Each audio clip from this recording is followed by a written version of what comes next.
listening to Turning Hard Times into Good Times with your host, Jay Taylor. If you have a question or comment about today's show, Jay would love to hear from you at 1-866-472-5790. That's 1-866-472-5790. You can also send an email to questionsfortaylor@gmail.com. That's questions, the number 4, Taylor@gmail.com. Now, back to our program. Welcome back to Turning Hard Times into Good Times. I'm your host, Jay Taylor, and I'm really pleased to have with me two friends that I have learned to know thanks to Ron Paul. Both men worked for Dr. Paul when he was in Congress, and I'm talking about Jeff Deist and Daniel McAdams. Both of these men have kept in contact with Ron Paul since he left office, but in fact, both men are continuing in one way or another to work with Dr. Paul in his lifelong effort to educate Americans about the importance of sound money and obedience to the Constitution. Important if you want to maintain liberty and prosperity and happiness. Jeff is now the president of the Mises Institute, which I strongly suggest listeners support. It's Mises.org, and I encourage you to go there.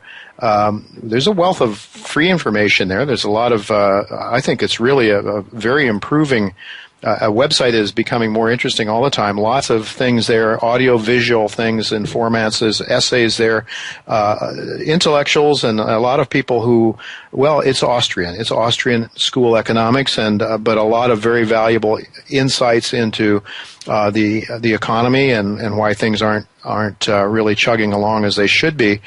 Dr. Paul was one of the earliest supporters of the Mises Institute, which is, of course, a legacy of the great Austrian economist Ludwig von Mises, and Ron is still very much involved with that organization. And then Daniel, who is on this show frequently. We haven't had him on for a couple of weeks, but almost every week Daniel is with us. He heads up the Ron Paul Institute for Peace and Prosperity, and this is a very valuable website. I also suggest that people go to support the Ron Paul Institute for Peace and Prosperity if you are in tune with and in agreement with the Constitution, because again, if it's not constitutional, you won't get Dr. Paul supporting it or his name attached to it. But his views on limited government certainly extend beyond our borders. So I would say for a more comprehensive background, both Jeff and Daniel have been with us many times in the past, and their bios are at the Turning Hard Times into Good Times site at Voice America Business Channel. So go there to read more about both of these gentlemen. And thank you, Jeff, and thank you, Daniel, for joining me today. Thanks, Jay. Absolutely. Really good to have both of you with us. I'd like to start out with you, Jeff. And, we're supposed to, if we turn on CNBC or Bloomberg or any of the mainstream media, they're telling us that, the economy isn't real good, but it's getting better. And we're, all these smart guys in Washington and the Federal Reserve and in Wall Street, they're pulling the right levers. It's just that we are disadvantaged in one way or another. We have things that have taken place that are beyond their control. But I was reading David Stockman. He pointed out yesterday on his blog that we're now 77 months into the recovery, and yet he points out that outside of the health, education, and social services sector, which are really fiscally dependent jobs, there has not been one single net new job created in those 77 months. Well, that's David Stockman. So you hear David's negative view of the world, and we hear the positive one all the time on the mainstream. Jeff, you're in touch with all these Austrian economists at the Mises Institute. What are they saying about the economy, and what are they viewing as the prognosis for the American economy? Well, it's certainly troubling to hear Stockman say that. I mean, if you think of 77 months, and really when he refers to the recovery period, what he really means is the Fed-fueled nominal dollar recovery that's occurred since the crash of 07-08. Yeah. Not any kind of real recovery adjusted for inflation. So look, if you get past, the Bloombergs and the CNBCs that you mentioned and just get to fundamentals, what is it about the American economy that's improving from a foundational standpoint? In other words, for a while there, companies and individuals were shedding debt and improving their balance sheet. That's true. But beyond that, where is the increase in marginal productivity? Where are the new markets? Where are the new products? Where's the new demand? All this has to occur before the new jobs will come into being. So without productivity and without real creation, there's not much chance for a recovery, no matter how Washington tries to spin it. Yeah. Yeah, no doubt. And I don't mean to suggest that David Stockman was applauding this economy by any means. He was basically, in fact, he had pointed out that there have been no new net jobs created in those 77 months except for the fiscally dependent health, education, and social services jobs. And he also notes that during that 77-month period when he was in the Reagan administration, I'm sure he wouldn't say it's because of him, but there were 150 times more jobs created in total during that time frame. So he's definitely agreeing, I think, with you and the Mises Institute economists that this is really not much of a recovery, if any recovery at all. But do you see any chance of change in policy that might get us back into some growth mode, or what has to happen, Jeff, before we start to see America's economy on the mend again?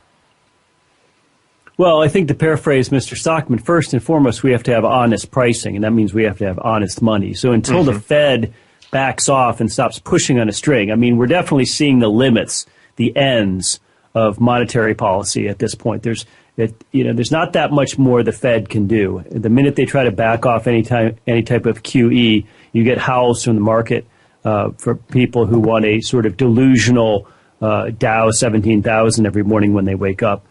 So we've reached the end of monetary policy. So what we need to do now is start unpeeling the onion and getting back to a system where the dollar and the cost of borrowing are actually based on some sort of rational market as opposed to fiat. That's a long way off. It's going to be a very painful process. The only thing we can do is liquidate. There's so much bad debt, toxic debt sloshing around in the system still, especially in the derivatives and in the mortgage industry. I wish I had an easy answer for you, but I'm afraid, in short, the answer is we would need the government to back off, and we would need the Fed to back off. And as a country, as a nation, we'd all need to endure several years of pain, unfortunately, more than we would have if the government hadn't reinflated everything in 2008. But the recession is the cure. It's not the symptom. It's the cure for what the government's done to us. Yeah, well, if we were to unpeel that onion, as you say, I'm wondering to what extent that might impact our foreign policy. We're seeing the dreadful treatment that our returning veterans have been getting in the veterans hospitals. It's a horror story there. Some people have suggested that that's what we might look forward to with Obamacare. In fact, that might be a prelude to what we have coming as the onion is peeled back, Jeff. I would like to ask you, Jeff, what sort of percentage of the U.S. budget is involved in military action? Do you have a sort of a general sense of it? I think I've asked you this question before, but I don't recall. Well, it depends on how you come up with the stats, as with many things the government does. Technically, officially, the actual DoD budget is something along the lines of $520 billion, I believe, for FY13. When you add in all kinds of nefarious things, including State Department spending, foreign aid spending, quasi-military spending that exists in places like the Homeland Security Department, it's really kind of an amorphous sum. It's hard to put your finger on it. And I know Daniel and I had worked on this years ago when we were working for Ron. I mean, we were always convinced that the real number was somewhat closer to $1 trillion a year. But wow. If you figure that right now our annual federal spending is about $3.7 trillion, that gives you a sense that really after Social Security and HHS, welfare and Medicare, defense is right up there after those three. Well, the argument that's made by those that want more military spending all the time is they throw it back at the people that would like to cut back, and they say, well, what are you? Are you against safety? Are you against defending your country? Are you against a strong defense? What's the matter with you? You must be un-American. So here's a thought I'd like to put past you, Daniel. And, it was a thought really interesting reading Richard Mayberry's last newsletter that just came out the other day, and he's talking about there are two kinds of defense systems. And he says as far as he knows, there's only one country that practices the one. It's the Swiss system, that would be Switzerland, and then there's the Roman system. And the Swiss system basically suggests that it doesn't need to go outside its own borders. It can simply have everybody defend their own house, their own castle, defend themselves, be armed, learn how to use those guns effectively. And he points out that that has been the safest defense system ever created. The Swiss have avoided military conflicts when they're right in the middle of all the horrible stuff that went on in Europe during World War II and earlier as well, World War I. And yet, almost every nation under the sun, to a greater or lesser degree, practices a Roman system in which you go outside of your own borders with military, with a strong military, and start to entangle yourselves in other people's business. So I'm sure, Daniel, I know that you would say we don't necessarily have a defensive military. We probably have an offensive military. Correct me if I'm wrong, but I would guess that's your view. Sure, absolutely. And, the argument would be, well, the Swiss have a peculiar geography which allows them to be that way. But when you think about it, so does the U.S. We're surrounded by two big oceans. In a way, you could say it's analogous to the Swiss situation. And if only we would adopt a defensive military perspective, we could slice probably 90% out of military spending. And, back to Jeff's point, he makes a good point. And back at the time, say the early 2000s, there was a lot of talk about, including State Department in this military spending is ridiculous, it's diplomacy, etc. But something that people didn't really notice is under Hillary Clinton, there was a huge move to integrate what state does. Let me just back up a second. Traditionally, the military is basically what's used when diplomacy fails. Mm-hmm. If state fails, DOD has to come in. That's sort of how it goes. But what Hillary particularly did was really integrate the functions of the State Department into the military and turn the State Department into an arm of the military. So I would think now, in these days, certainly it's continued by Kerry and then some. So you can no longer even say, well, it's not fair to count state in because state doesn't do diplomacy anymore. They do selfies with hashtags and they coordinate with the military. That's what they do. So, you have this bizarre situation where the U.S. is now putting troops on the border with Russia. They're conducting military exercises in Latvia as we speak on Russia's doorstep, overflying B-52s and just provoking the rest of the world. And talk about destroying our economy. That's the number one way to do it. Yeah, I find it very, very interesting and very important what's going on in the Ukraine and the relationship between the United States and Russia. But, Russia and China seem to be increasing trade arrangements, and the BRIC countries as well seem to be pulling together an alternative banking system, and even their own sort of IMF they're looking to pull together in some sort of way. They seem to be tired of having the United States and the U.S. dollar. I think they're just trying to protect themselves. But Daniel, I'd like to ask you about an article or a comment, I guess, that Ron made talking about this neocon Krauthammer, who's always on Fox, it seems, always on Fox Television. The neocons, that Krauthammer has expressed concerns that we need to start using, that we really have to take a stronger position with respect to Russia. And I guess Krauthammer and the rest of them would like to go in and basically take over the whole country there, the Ukraine. What's going on here? And could you comment on what Dr. Paul recently said regarding Krauthammer on Ron Paul television? Sure. Well, the thing about Krauthammer, as usual, the neocons get everything wrong. Yet, as you say, they're still on TV constantly.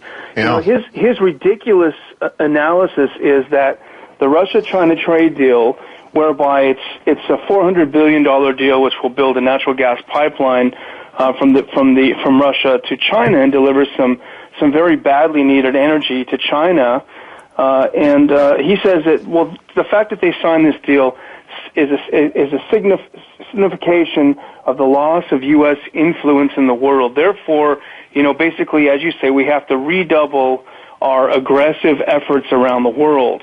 But what he completely misreads is that the whole idea of Russia and China falling into each other's arms was only achieved by the aggressive foreign policy of the U.S. in the first place. You know, if the U.S. had not been pushing sanctions on Russia, backing up a newly aggressive Japan against China over some stupid rocks, although resource-rich stupid rocks, if the U.S. hadn't been doing all of these things, it could have found a way to perhaps benefit from relationships with Russia and China. So they're doing exactly what they're doing exactly is what pushes these two together, and then they complain that it signifies a lack of influence. So it's just as usual, they get everything wrong. Jeff, David, I'm trying to remember his first name. Richard Duncan has been on this show a couple of times, and getting back to the issue of sound money, which of course the unsound money has made it possible to finance this, the kind of activity that we've been involved with internationally with our military, basically forcing nations to accept the dollar, I believe, and amongst other things, other deals. But Duncan makes the case, and I want to ask you what the economist at the Mises would say about this, but Duncan makes the case that we had to that it was good that we had gotten off the gold standard. We could create endless amounts of money, and that was necessary to defeat the Soviet Union. Do you have any thoughts on that, and what might be some of the thoughts that might come from some of the economists at Mises? Jeff? Well, that's an odd comment, to put it mildly. I mean, Rothbard talks about this in his small, almost pamphlet, What Has Government Done to Our Money? You know, the actual supply of money per se, meaning if the supply was constrained, i.e. backed by gold, is irrelevant. What matters is valuation on any given day. So what we want is a stable store of value, something that governments can't simply sort of create at will to cause all the dislocations and misallocations that happen when all of a sudden, for instance, the Fed expands the money supply markedly from the 2001 tech crash into the mid-2000s and creates the housing bubble. So, when he says that, it's good that we got off the gold standard because we were able to feed the world or feed the starving kids in Russia or something is really pretty absurd. What matters is not how many dollars exist in an economy. What matters is how much real wealth in the form of stuff and in the form of real productivity exists. So the fact that we're trading gold or seashells or dollars in a certain sense is not the issue. The issue is whether money has real value, and gold has proven that it does. And as a result, whether we're trading and having a truly productive economy as opposed to one based on smoke and mirrors, which is the one we've got now, and it's feeding us.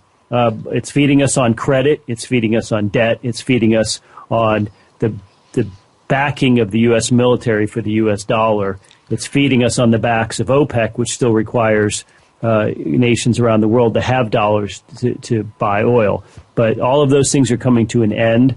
So at some point, we're going to have to get back to feeding ourselves, to put it a certain way. We're going to start producing things ourselves in America then again. And but I'm wondering if what Duncan was basically saying is the reason we were able to prevail over the Soviet Union, and I would make the argument now that we're turning into a kind of a Soviet Union. Our mentality seems to be every bit as aggressive as theirs was during the Cold War. But Duncan is saying the reason that Reagan prevailed over the Soviet Union, that we as a nation did, would not have been possible if we hadn't printed so much money and if we were held under the gold standard. But if I hear you right, you're saying that's nonsense. Well, it's possible that Reagan's deficits would have been impossible. I fail to see how anyone could argue that would be a bad thing. In other words, it might have been true that Reagan would have had to be honest about his military buildup and the cost involved, and actually ask people to pay for it in present-day taxes, in which case he would never have gotten what he wanted. And, of course, what was proven years later is that the Cold War was a farce, is that the much vaunted Soviet warheads were rusting in their silos. Most of them didn't work. The tanks broke down, and the people within Russia herself were starving to death. So the Cold War was a form of mass hysteria imposed on people. So the fact that Reagan won it seems like an awfully dubious thing to celebrate. Yeah. Well, for sure, if we are destroying ourselves in the process of, by going bankrupt, I think it was President Eisenhower that noted that most nations destroy themselves from within, and it certainly seems to be happening right now. Although, of course, the media would have us all believe that things are going to be okay. But if you really look at what's going on, you have to dig a little bit. You can't just rely on the mainstream. But if you go to the Mises.org or you go to the Ron Paul Institute for Peace and Prosperity, you'll learn some things that are completely different from what you hear amongst our own Izvestia or Pravda type of propaganda tools that we have on CNBC and elsewhere. But Daniel, this thing in the Ukraine, it seems to have settled down a little bit now. Do we have peace there, or what's going on? Well, it's not settled down at all. In fact, the new president in Kiev has upped the military attacks against the people in the east who don't want to be part of the country anymore, and he's upping the violence. So there's nothing slowing down. It's just that the U.S. media starts to ignore it when the narrative doesn't seem to fit its view. But Jay, if I can switch a little bit, the big story today, and I hesitate to be too dramatic, but this may be the most important event since 9/11, is that the second largest city in Iraq has fallen to Al Qaeda. Mosul was taken over today by ISIS, who is a Syrian-based organization that has benefited from the U.S. assistance to the so-called rebels in Syria, and now they've used that to go and take over and occupy the second largest city in Iraq. So this is almost a Saigon moment, and if anything shows the folly of U.S. interventionism, the disaster of U.S. interventionism, it's Al-Qaeda's impending victory in Iraq. So how's that for irony? Well, I mean, has this story at all caught the mainstream media today, I wonder? Oh, it's percolating. It's absolutely percolating. The New York Times has a piece out. Okay. Liz Sly of the Washington Post has a picture of the ISIS in some U.S.-supplied Humvees that they've helped themselves to. So this is slowly breaking over today, but this is a huge, huge story. And Maliki in Iraq, his army simply melted, and now he's saying he's going to arm civilians and have them go in there and try to take it back. So I'll be darned. Absolute disaster. It's absolute chaos and anarchy. It sounds like the wheels are falling off of, but didn't we have a president go on a warship and tell us that we had won? I don't know what we've won. And how looks to me ironic that Hillary Clinton says, well, if I had it to do over again, I would have opposed the Iraq war. Oh, really? Is that what she's saying now? Yeah. Exactly. Well, she might just open her eyes and listen to some people other than the people that are paying for her next run for president. Maybe start with some independent thinking. Jeff, what do you think? I mean, this is how is this thing going to play out? I mean, it seems to me we got more Americans on food stamps than ever before. I believe that's right. There are fewer jobs than we've had in a couple of decades. Where's the tax base going to come from? If Dr. Paul Craig Roberts is right, the Fed is lying to us about tapering. Roberts says and he provides very great evidence. I played his comments on my show last week. Very substantial evidence, in fact, that money is being recycled back through Belgium to buy U.S. Treasuries, so that in fact they're keeping interest rates low, even as the Fed is supposedly pulling back and not creating as much money. How do you think this thing is going to play out? I mean, it's just hard to say. And what should we be doing? Well, it's a game of musical chairs, right? Nobody wants to be the last person caught holding a bunch of U.S. dollars, and the question becomes, what happens if we offer U.S. Treasuries and nobody comes to buy them, right? That's the point at which we'll know. And that has happened in part a couple of times already, and that's why there's been periods where the Fed was buying about 60% of all U.S. debt offerings. So there's going to come a point where the Japanese or the Chinese or the Russians or some of the Middle Eastern countries, any of the countries that have huge holdings of U.S. dollars, are going to have to make a decision to start unwinding their holdings, and whether they do that faster or slower might be a strategic a matter. In other words, one where they're trying not to draw attention to it. But nonetheless, we know the end is coming. Whether it'll happen quite rapidly over a period of just a few months, or whether it'll be a 10 or 20 year loss of value in the dollar, takes somebody smarter than me to figure out. And whoever does figure that out is going to become very rich, I would suppose, shorting the dollar. But in the meantime, the facts and the laws of economics are such that we know. That you can't make yourself richer just by printing something. If that was true, Apple would just triple the amount of stock they have on offer every week instead of just once in a while. Yeah, indeed. Well, we only got a couple of minutes left here yet, but I just throw this idea out with respect to what's going on geopolitically.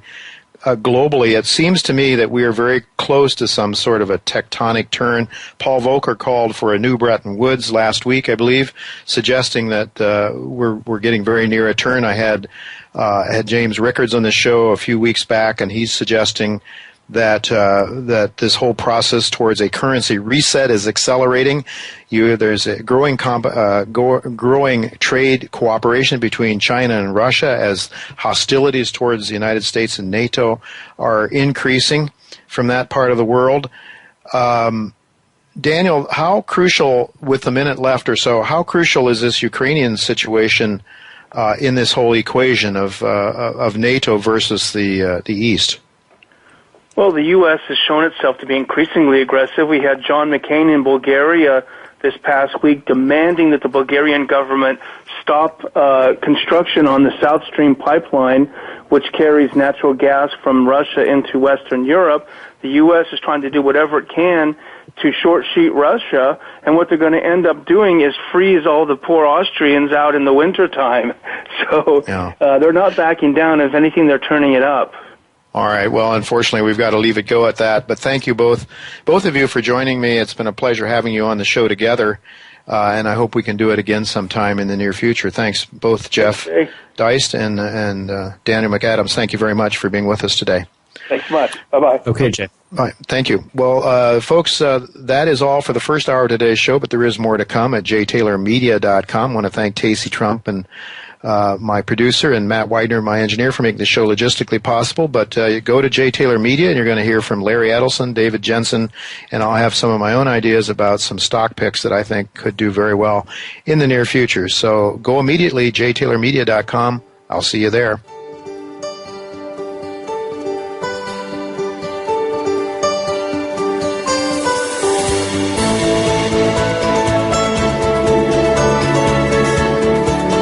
Thank you again for listening to Turning Hard Times into Good Times with Jay Taylor. Please join us again next Tuesday at noon Pacific Time, 3 p.m. Eastern Time on the Voice America Business Channel.